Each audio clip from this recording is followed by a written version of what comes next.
Assalamualaikum warahmatullahi wabarakatuh.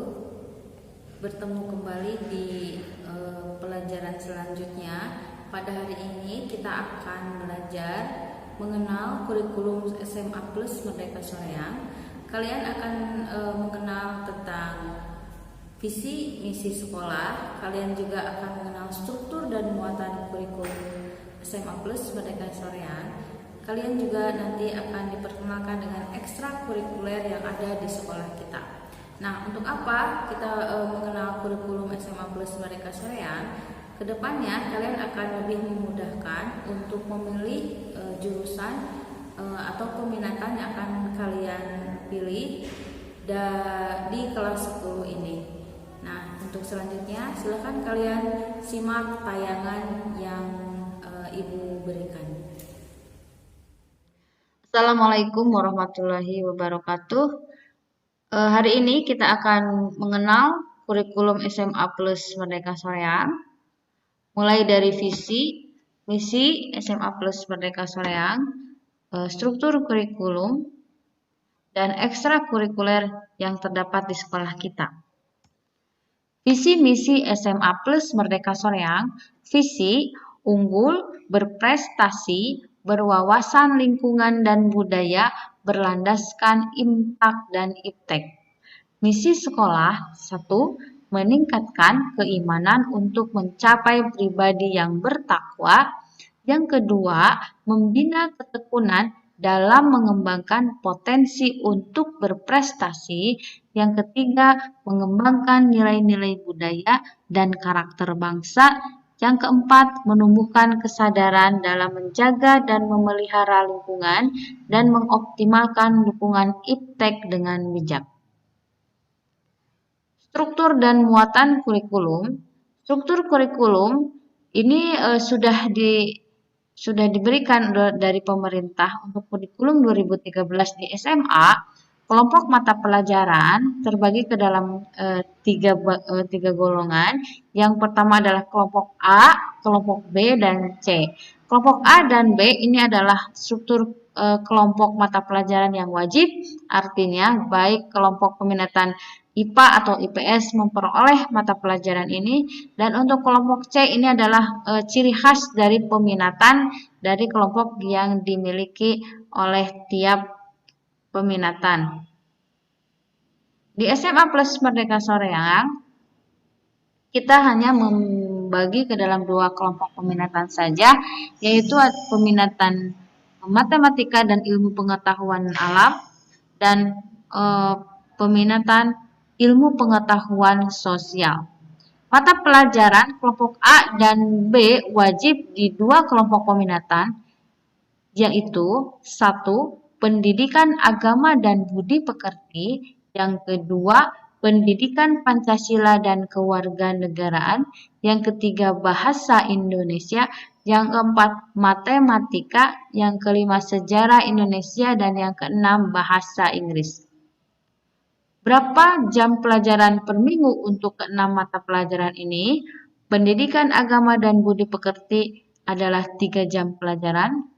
Pendidikan Pancasila dan kewarganegaraan 2 jam pelajaran. Bahasa Indonesia 4 jam pelajaran. Matematika 4 jam pelajaran. Sejarah Indonesia 2 jam pelajaran. Bahasa Inggris 2 jam pelajaran. Yang kedua, mata pelajaran kelompok B wajib. Yang pertama adalah seni budaya. Jumlah jam per minggunya 2 jam pelajaran. Pendidikan jasmani, olahraga, dan kesehatan itu per minggu 3 jam pelajaran. Prakarya dan kewirausahaan 2 jam pelajaran per minggu. Bahasa Sunda 2 jam pelajaran per minggu. Nah, yang ketiga itu adalah kelompok C peminatan. Kelompok C peminatan di sini kalian boleh memilih peminatan MIPA dan kelompok peminatan IPS. Kelompok peminatan MIPA, karakteristik mata pelajarannya yaitu pertama, matematika. Jumlah belajar per minggu adalah 3 jam pelajaran. Fisika 3 jam pelajaran, kimia 3 jam pelajaran, dan biologi 3 jam pelajaran. Untuk peminatan IPS, kalian mengenal karakteristik pelajaran sosiologi, jumlah jam per minggunya 3 jam pelajaran, geografi 3 jam pelajaran, ekonomi 3 jam pelajaran, dan sejarah 3 jam pelajaran. Selain kelompok A, B, dan C di atas, pemerintah ini memberikan keleluasaan kepada peserta didik untuk memilih peminatan di luar yang sudah ditetapkan di tiap kelompok mata pelajaran. Nah, peminatan yang bisa diambil untuk kelompok IPA maupun IPS itu disebut lintas minat. Kenapa lintas minat? Karena di sini mata pelajaran yang diambil itu berbeda dengan peminatan yang berada di kelompok mapelnya sendiri. Misal, untuk lintas minat kelompok IPA dapat mengambil peminatan di kelompok IPS dan kelompok peminatan IPS dapat mengambil kelompok mapel di bahasa. Sekolah di sini memberikan pilihan untuk kelompok IPA ini memberikan lintas minatnya adalah geografi dan ekonomi. Untuk lintas minat kelompok IPS ini adalah bahasa Inggris dan bahasa Jepang. Kedua kelompok peminatan ini di kelas 10, ketika kalian naik di kelas 11, kalian hanya bisa mengambil satu pelajaran dari dua kelompok pelajaran ini. Kalian boleh mengambil geografi atau ekonomi di kelompok IPA misalnya. Untuk kelompok IPS kalian boleh mengambil bahasa Inggris atau bahasa Jepang. Untuk di kelas 10 kalian bisa mengambil kedua-duanya. Yang selanjutnya adalah muatan lokal. Apa itu muatan lokal? Muatan lokal ini adalah pelajaran tambahan, pelajaran yang bisa untuk mengembangkan minat dan bakat para siswa. Sekolah di sini membuka muatan lokalnya, yaitu adalah desain web, tahsin tilawah, dan matematika dasar. Apa itu desain web? Desain web ini kalian akan belajar mengenai program di komputer. Kalian nanti ketika kalian lulus dari sekolah kalian akan mendapatkan sertifikat komputer. Yang kedua itu adalah tahsin tilawah. Tahsin tilawah ini kalian akan belajar mengenai cara membaca Al-Quran sesuai dengan makhrajul huruf. Kalian akan menghafal minimal juz 30. Nah, untuk matematika dasar di sini kalian akan diberikan tambahan pengetahuan matematika secara dasar untuk membantu kalian dalam memahami pelajaran matematika di tingkat SMA. Untuk belajar per minggu, desain web itu hanya 2 jam pelajaran. Tahsin tilawah di sini adalah 4 jam pelajaran dimulai dari hari Senin sampai dengan hari Kamis. Kemudian matematika dasar ini diberikan di hari Jumat dengan jumlah jam pelajaran 2 jam pelajaran. Ekstrakurikuler. Ekstrakurikuler ini adalah kegiatan kurikuler yang dilakukan oleh peserta didik di luar jam kegiatan. Di luar jam kegiatan kelas. Nah, kegiatan ekstrakurikuler ini berada di luar kelas. Ekstrakurikuler ini ada 2. Ekstrakurikuler wajib, artinya seluruh siswa wajib mengikuti kegiatan ekstrakurikuler ini. Yang kedua adalah ekstrakurikuler peminatan. Nah, untuk peminatan kalian boleh memilih salah satu di antara ekstrakurikuler yang diberikan oleh sekolah. Jenis kegiatan pengembangan diri ini disesuaikan dengan kemampuan sekolah dan minat siswa. Jenis kegiatan pengembangan diri SMA Plus Merdeka Soyang yaitu pertama itu ada keagamaan. Nah, kita memiliki kelompok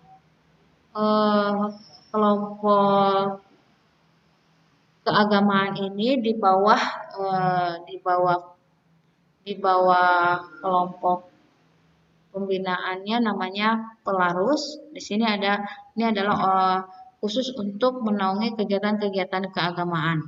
Seperti kegiatan keagamaan yang ada di sekolah seperti pesantren kilat, ceramah keagamaan, baca tulis Al-Quran, dan hafiz Quran. Yang kedua itu adalah bidang olahraga, meliputi futsal, bola voli, basket, softball, dan badminton. Yang ketiga itu adalah bidang kesenian, terdiri dari kawih, gamelan, tari, dan teater. Yang keempat adalah bidang ketahanan, meliputi pasukan pengibar bendera, pramuka, kegiatan krida atau latihan kepemimpinan siswa, palang merah remaja, dan usaha kesehatan sekolah. Yang kelima adalah latihan kebakatan terdiri dari taekwondo dan PSTD. Yang keempat adalah pembinaan prestasi akademik. Ini dikhususkan untuk siswa yang akan mengikuti lomba olimpiade. Mata pelajaran yang diberikan adalah TIK, biologi, fisika, kimia, dan ekonomi. Nah, untuk bagi kalian yang berminat lebih dari dua kelompok atau dua ekstrakurikuler diperbolehkan selama tidak bentrok jadwal di antara keduanya. Prestasi akademik di SMA Plus Merdeka Soreang ini cukup banyak. Di sini saya hanya menyampaikan yang terbaru saja, yaitu kita pernah menjuarai Olimpiade Sains tingkat kabupaten untuk mata pelajaran TIK. Itu adalah juara 1 yang kemudian mewakili tingkat kabupaten menuju ke provinsi. Kemudian yang kedua juga kita memiliki prestasi di mana daya serap lulusan yang diterima di perguruan tinggi negeri itu semakin meningkat. Berikut adalah prestasi para lulusan yang diterima di perguruan tinggi negeri. Di tahun 2018 kita mengikuti seleksi masuk perguruan tinggi negeri melalui jalur rapot dan jalur tulis. Untuk jalur rapot kita diterima 1 orang atas nama Santi Sartika di jurusan 12 IPS. Dia diterima di ISBI jurusan ilmu budaya. Terus selanjutnya kakak-kakak kalian juga diterima di perguruan tinggi negeri lewat jalur tulis. Di antaranya adalah RD Agung Fitriansa, ini diterima di Unpad jurusan Geofisika. Wiwi Widaningsih diterima di UPI jurusan Pendidikan Arsitektur. Yang ketiga Zatsia Sekarfalah ini diterima di UPI jurusan PKWU. Yang keempat Fitriana ini diterima di UPI jurusan Kelautan. Yang kelima Altia Nurrahmah diterima di Unpad jurusan Ilmu Keperawatan. Yang keenam Erli Apriliani jurusannya Sosiologi di Undiksa Bali. Dan yang terakhir itu adalah Puspa Widi Fauziah diterima di UPI jurusan Pendidikan Luar Biasa. Di tahun 2019 kita alhamdulillah masuk juga diterima di SBMPTN lewat jalur tulis, ada 9 orang. Yang pertama itu adalah Ade Irman, dia diterima di Universitas Trunojoyo jurusan Sosiologi. Yang kedua itu adalah Elsa Yunisa, dia diterima di UPI jurusan Sistem Informasi Kelautan. Yang ketiga Piki Permana diterima di UPI jurusan Pendidikan Bahasa Arab. Yang keempat Sela Yugarti diterima di UPI jurusan Pendidikan Kelautan dan Perikanan. Yang kelima Siva Khairunisa diterima di Unsil jurusan Pendidikan Bahasa Inggris. Yang keenam Winda Roswati Ningrum diterima di Universitas Brawijaya jurusan Sosial Ekonomi Perikanan. Yang ketujuh Novi Eka diterima di UPI jurusan Pendidikan Guru PAUD. Yang kedelapan Diana Elda Safitri diterima di UIN jurusan Pendidikan Kimia. Yang kesembilan adalah Erli Apriliani jurusan PKN diterima di Universitas Pendidikan Indonesia. Untuk tahun 2020 lewat jalur rapot kita diterima ada 7 orang. Untuk jalur tulisnya kita menunggu pengumumannya di tanggal 20 Agustus. Pertama yang diterima lewat jalur rapot adalah 1. Citra Nurul Azizah, diterima di Pendidikan Ilmu Kelautan Universitas Pendidikan Indonesia. Yang kedua, Fuji Fauzia, diterima di UPI jurusan Pendidikan Anak Usia Dini.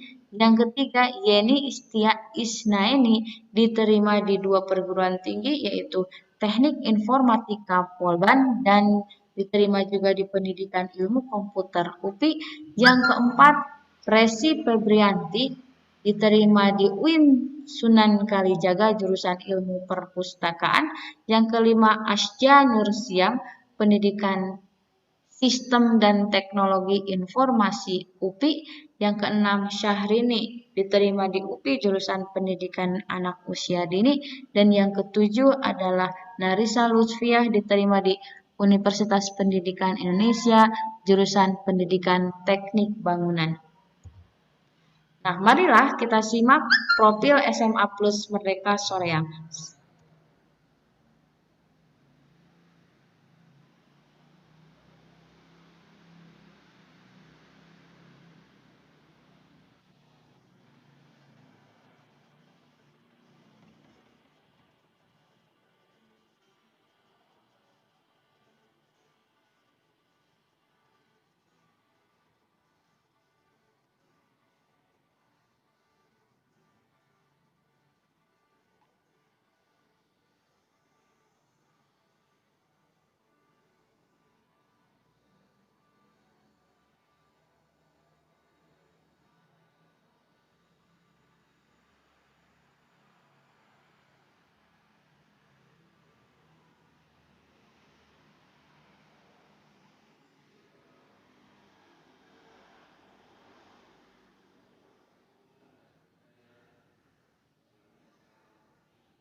Demikian sajian dari pengenalan kurikulum SMA Plus Merdeka Soreang.